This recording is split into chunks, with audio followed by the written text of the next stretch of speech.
a mesma escola inacabada.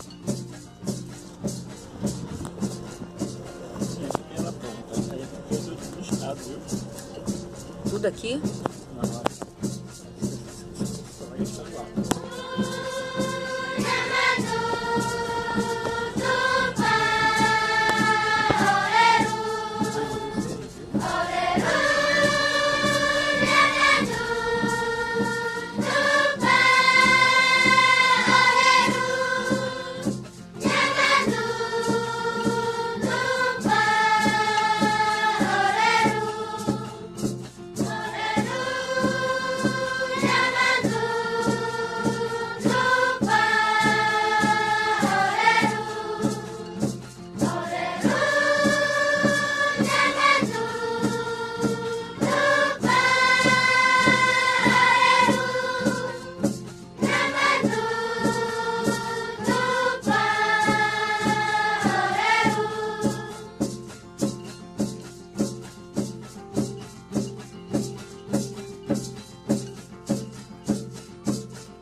Na verdade, qual é a dificuldade em ensinar tupi? Vocês ensinam tupi, guarani, não, tupi antigo, para crianças a partir de que ano? Geralmente a partir do quarto ano. Quarto ano. Do quarto, aí vai Fundamental 2, do sexto ao nono, e o ensino médio. Primeiro, Quem tem mais dificuldade? geralmente o pessoal do Fundamental 2. Ah, Tem é? que ver que pareça. Porque os alunos do Fundamental 1, há aquele engajamento, há aquele desejo de aprender. Os do Fundamental 2 e médio, eles participam das aulas apenas para adquirirem notas, para passarem de ano. Simplesmente por isso. Os do Fundamental 1 não. Eles participam porque eles amam, porque eles querem... Mas aí os professores aprendem nas universidades, é um curso de formação universitária, eles aprendem direto na aldeia e aí vocês produzem a cartilha, como é que funciona isso? Não. Quem está ofertando é o município. O município. É o município. Eu não sei se de fato a Universidade do Paraíba ela oferta esse curso bilíngue, que é referente às línguas indígenas, às línguas originárias. Só a USP. Mas creio que a USP e a UNB, eu ouvi falar que a UNB tem um projeto com as línguas indígenas, mas a UFPB eu não sei se de fato tem, mas creio eu que não. Mas e para casa, como é que seria em tupi antigo? A forma de falar mesmo. Para casa, Como você deu eu. occupe. Oca. Né? Oca. Occupe. Que no caso, no tupi, casa é oca, porém, quando ele se relaciona à posposição P, que é uma posposição átona, se caso o substantivo ele terminar em vogal e essa vogal não vem acentuada, ela vai cair. Ela cai. E no tupi não pode haver em ponto consonantal. Ou seja, temos que acrescentar o Y, que no tupi é considerado uma vogal, e fica óptico. Se caso eu falasse minha casa, ficaria xeroca.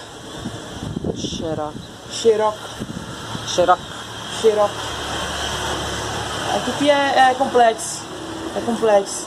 Que olha, o tema, enfim, a forma absoluta, oca.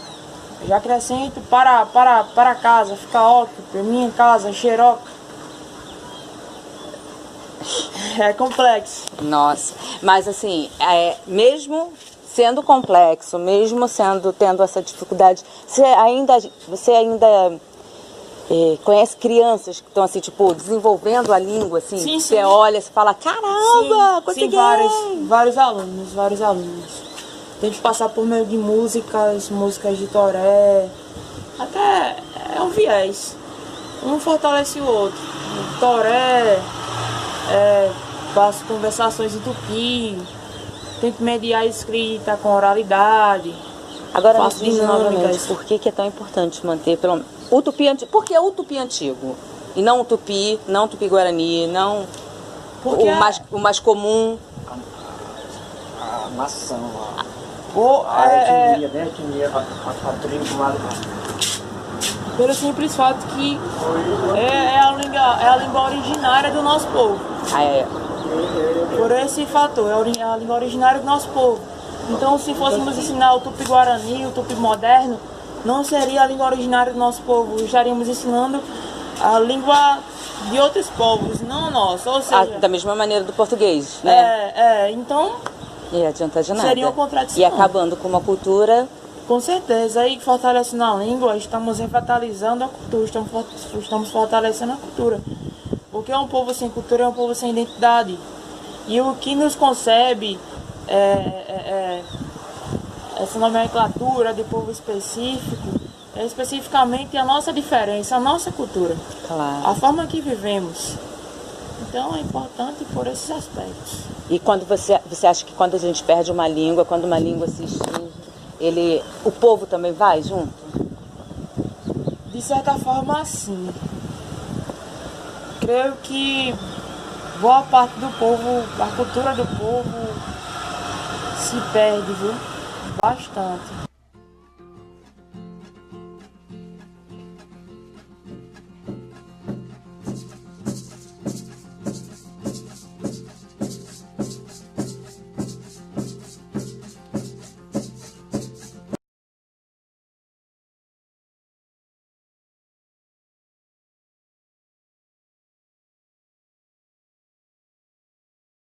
Porque a língua tupi, ela foi falada aqui fluentemente pelos potiguaras até o ano de 1700. Então, de 1700 para cá, ela foi proibida de ser falada pelo Marquês de Pombal, né? E aí foi proibido de falar seu próprio idioma, porque ele não entendia, eles queriam escravizar o indígena, então ele pedia um tijolo e levava um pedaço de pau. Então ele pedia uma telha e levava um tijolo. E aí ele disse que ali não tinha como dialogar com esse povo, com os selvagens, e aí proibiu de a gente falar a língua tupi, nossos antepassados, né? E aí com o tempo passou esse tempo todinho adormecido a língua, e os nossos antepassados, sempre o povo potiguara, sempre foi um povo muito reconhecido, guerreiro e inteligente, sábio. E ele disse assim, a gente vai recuar para não perder a nossa geração, nosso povo, e vamos garantir o futuro da nova geração potiguara. E depois eles vão resgatar esse idioma, né? Essa língua nossa. E foi assim que eles fizeram, recuaram em questão do idioma, mas ficou algumas palavras do idioma que sempre era usado no dia a dia, né? Algumas frases dos mais velhos. E aí teve um professor pesquisador da Universidade de São Paulo, da USP, que é Eduardo Navarro, né? Que é um grande pesquisador, que ele tem trabalhado essa questão do resgate de língua de vários povos indígenas do Brasil. E aí ele fez algumas pesquisas, alguns registros documentários, foi em vários locais como na Holanda, como na Europa, ver registro da história do povo potiguara e o idioma que o povo potiguara falava. Aí ele descobriu que era o tupi. Né? Lá ele falou que era o tupi e trouxe o resgate dessa língua, a reafirmação dessa língua para aqui. E aí ele formou um grupo de quase 30 professores indígenas para esses professores se multiplicar dentro das escolas das aldeias. Né? E aí, querendo ou não, é um choque muito grande para o indígena, porque tantos anos, séculos sem falar uma língua, né? Para ele chegar a se adaptar à língua de novo, é como se ele estivesse aprendendo a falar, nascendo e um menino engateando aprendendo a falar. Sim. Então, e também essa questão da cultura não indígena tem caído muito forte dentro da aldeia, e a juventude tem entrado muito dentro desse mundo não indígena e acaba às vezes que até recusando a própria língua. Mas tem uns que também já se adaptam, já gostam, já sentem essa energia dos ancestrais e já se acolhem. A gente já tem indígenas que já fazem oração na língua, que já dão um discurso na língua, que já cantam uma música na língua indígena, que já faz um juramento da formação da colação de grau na língua indígena. Então isso para a gente é um processo de reconhecimento histórico e de avanço. Sim, sim. Né? Mesmo tempo que retrocederam a nossa luta, aí a gente volta com essa força de retomá-lo, então para a gente é um avanço. Sim. É um avanço muito positivo. Né? Mas não é fácil trabalhar dentro da escola indígena. A própria língua que foi proibida de ser falada pelos nossos ancestrais e hoje a gente quer retomar com as crianças, com a juventude, porque eles também acham difícil a pronúncia, acham difícil escrever, a escrita, acham difícil a leitura das palavras, e às vezes eles se recusam por ter medo de errar ou por não saber. Então a gente enfrenta essa dificuldade dentro da sala de aula.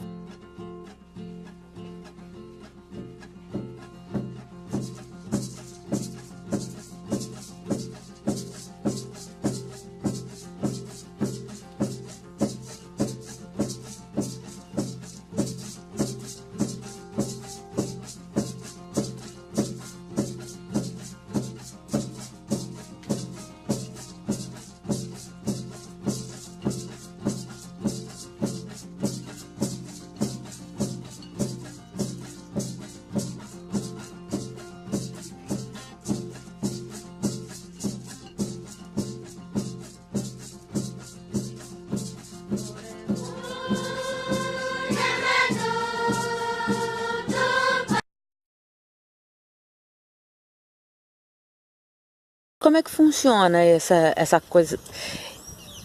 Transmitir essa língua dentro da sala de aula sendo pajé.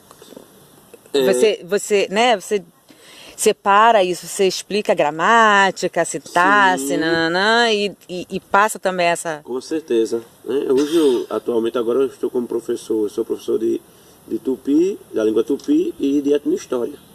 Etnohistória. Então tem tudo a ver, né? Pajé, povo, língua, a história do próprio povo. Então isso engloba de uma forma geral de um contexto que não tem como fugir. A língua da história, a história da língua, a ancestralidade da língua e da história, porque isso tudo é um conjunto de essência, né, de luta do povo indígena potiguara. Então não tem como fugir uma coisa da outra. E desde o Fundamental 1 até o médio. O ensino médio. Até o ensino médio, cara. E quem é que você acha que mais gosta disso tudo, assim, que você acha que interioriza melhor? O público melhor de se trabalhar são crianças do 4º e 5º ano. Eles estão numa força assim, de aprendizado muito grande, tudo que eles escutam eles aprendem, e eles ficam muito curiosos, e quando eles se envolvem com a gente, a gente vê que aquela capacidade deles aprender é muito fácil, assim, muito rápido, né? Eles aprendem muito, assimilam muito bem as coisas. E é uma fase muito importante de se trabalhar um projeto até maior. Essas crianças de 4º e 5º ano. E esse projeto de... O tupi ficou como grade curricular obrigatória? Sim, hoje grade curricular obrigatória nas escolas diferenciadas. Mas desde quando? Eu acho que uns 3 anos, 4 anos atrás. Porque antes ela era assim, só um complemento de reafirmação da identidade indígena cultural, né, da língua, e um incentivo. Mas aí a gente viu que também que só com ele assim como incentivo, os alunos não estavam levando muito a sério. Aí já jogou ela como grade curricular, que é uma disciplina que é com mais outra, como a matemática, como português, que reprova e aprova. E aí a gente viu que os alunos eles passaram a se interessar mais. Extinguir uma língua para você é o quê? Extinguir uma língua é praticamente acabar com o povo. Com o povo. Isso. Porque a cultura mais forte que sustenta um povo indígena é, primeiro, o seu ritual, sua ritualística, né? A sua intimidade com os ancestrais, e a sua língua materna.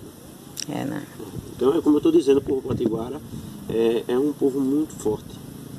Porque eu acredito assim que não discriminando nem desmerecendo os meus outros parentes de outros povos. Claro. Mas talvez outros povos não tivessem conseguido chegar até onde os potiguaras chegou. Porque os potiguares ele é temido em todos os termos. até dentro da ancestralidade, da espiritualidade, mesmo o branco e outras etnias indígenas temia a espiritualidade do povo potiguara, que dizia que o povo potiguara era um povo feiticeiro muito forte, que tanto curava como matava dentro dos seus trabalhos espirituais. Então é um povo, né, conhecido também historicamente como o povo mais guerreiro do país, porque foi o único povo da costa brasileira a enfrentar, a sofrer essa invasão, esse impacto, a travar diversas guerras e batalhas, vencer o inimigo e expulsar o invasor do seu território e permanecer até os dias atuais. Então isso também é um título que mostra a força... E sendo na região litorânea, na região litorânea. Então isso mostra a força do povo potiguara, né? Sem dúvida. Essa ancestralidade, então a gente não tem por que duvidar, né? E sim acreditar e fazer com que esse espírito guerreiro do povo potiguara, essa geração, ela se perpasse por muitas e muitas décadas. Tomara que sim. Então isso é o meu objetivo como jovem professor indígena, como jovem pajé do povo potiguara, como liderança espiritual da causa indígena. Para mim, o meu objetivo é esse.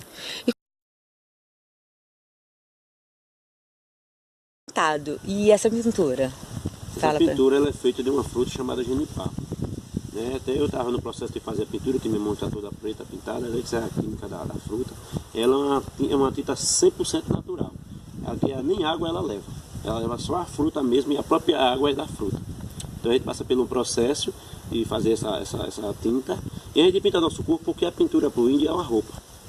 É uma proteção. Além de ter a proteção espiritual, ela também tem a proteção material. Porque o genipapo ele evita câncer de pele, ele ajuda na quebradura de ossos.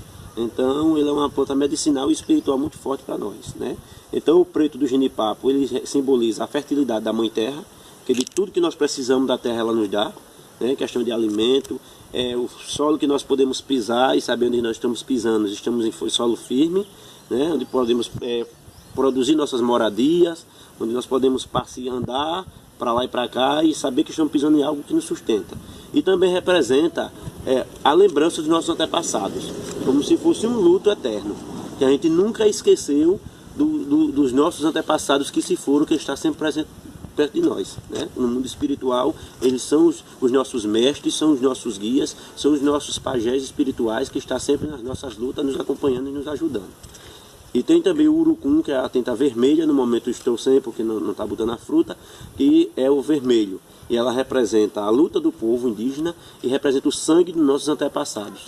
Então a gente usa para sempre memorizar e dizer que estamos sempre dispostos a lutar para defender aquilo que eles sempre defenderam, os nossos ideais. E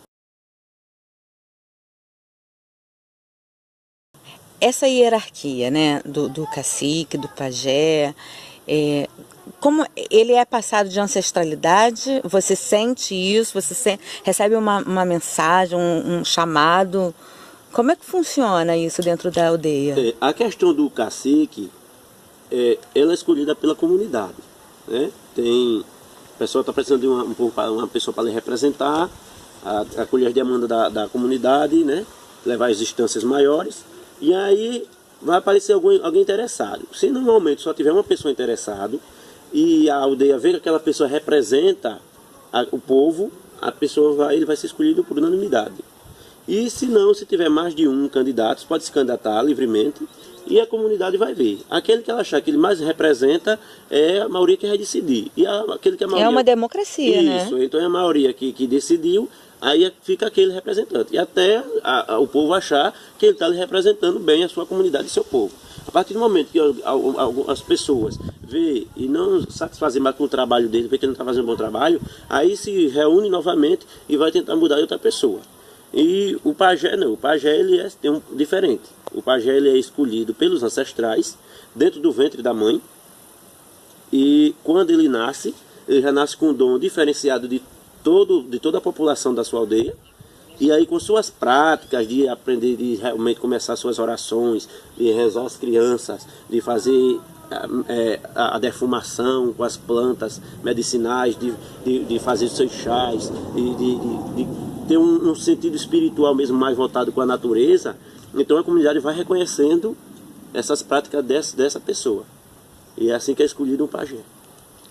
Não precisa reunir a comunidade, não precisa se candidatar. E existe mais de um pajé dentro? Sim, pode acontecer de ter mais de um pajé, né, em uma aldeia só. Pode acontecer que tem várias aldeias que não tem um pajé ainda vai nascer. E aí como é que funciona quando a aldeia não tem pajé? Aí o pajé representa todo o seu povo. Porque ele é um líder espiritual pelos ancestrais, então ele tem a autonomia de representar todo o povo e a responsabilidade, né? Então vem pessoas de outras aldeias, quando estão querendo uma reza, quando estão querendo uma cura, quando estão querendo um remédio, um chá, um lambedor, aí me procuram aqui, vem de outras aldeias, às vezes eu vou lá, a pessoa está debilitada, não pode vir, eu vou lá fazer as rezas, dar os banhos de ervas, e assim a gente fica ajudando os irmãos, né? Sim.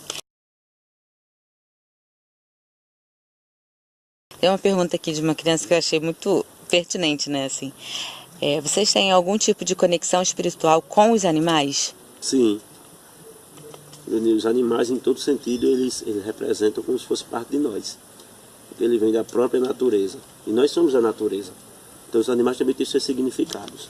Né? Tanto que a gente, para poder se alimentar de um animal da mata, a gente tem que pedir licença aos antepassados protetores da mata, aos protetores dos animais. Porque a gente não está comendo aquele animal ou matando ele, sacrificando ele porque a gente está achando interessante, engraçado, porque gosta. Como a caça, né? Sim. Como a caça, mas é a necessidade, a cultura ancestral do nosso povo que pede isso e que permite isso.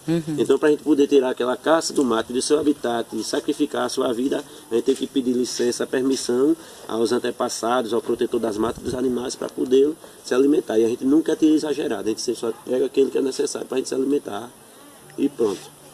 Então, já responde até a outra pergunta desse menino Fabrício do 7º ano. Vocês tiram só o que precisam da natureza? Isso. Só o que precisam. Que legal. É por isso que índio, hoje, é taxado, não só hoje, né? Mas desde a história de colonização do Brasil, é conhecido como preguiçoso. Por que o índio é conhecido por eles como preguiçoso? Porque o índio ele não exagera. Ele sabe que a floresta é muito importante, ele sabe que ali tem muitas vidas. Tem os pássaros, tem os insetos, tem os animais e tem os espíritos também daquele lugar. Então ele não vai destruir tudo para fazer uma grande plantação exagerada para comer 10 anos consecutivos sem parar. Não. O índio ali ele capina um pedaço, planta uma roça, ele vê que não vai prejudicar ali a natureza e ele vai esperar colher aquele para comer. Quando tiver dando aquela colhida pronto, a mandioca. A gente tira a mandioca, a gente bota ela de molho, aí faz a mandioca mole. Que da mandioca mole se faz o beiju da mandioca mole, se faz o grolado, se faz o cuscuz com coco. Aí da mandioca se faz a farinha, se faz o beiju seco, se faz a ticura, se faz a tapioca. Então a gente pega ali uma boa quantidade, tira e faz tudo isso. E dura muitos os dias. Então não tem para que a gente pegar de devastar a mata todinha para plantar mandioca, para fazer um exagero de coisa, para dizer que tem muito.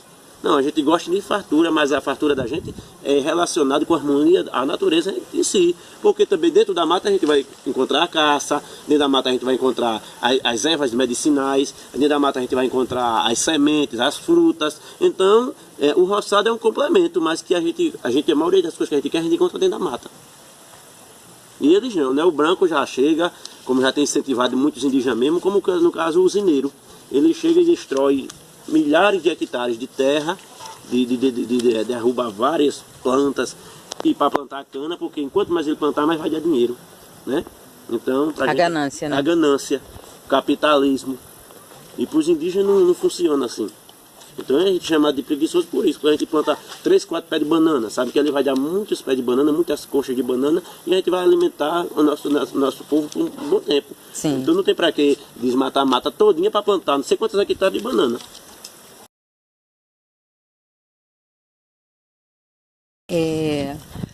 Você já nasceu nesse mundo tecnológico, seus filhos também, né, e etc e tal.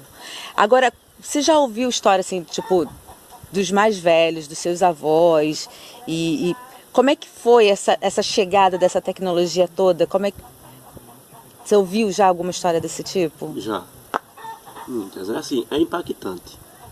Né? Assim, a gente hoje tira pelo lado positivo a questão de divulgação do nosso povo.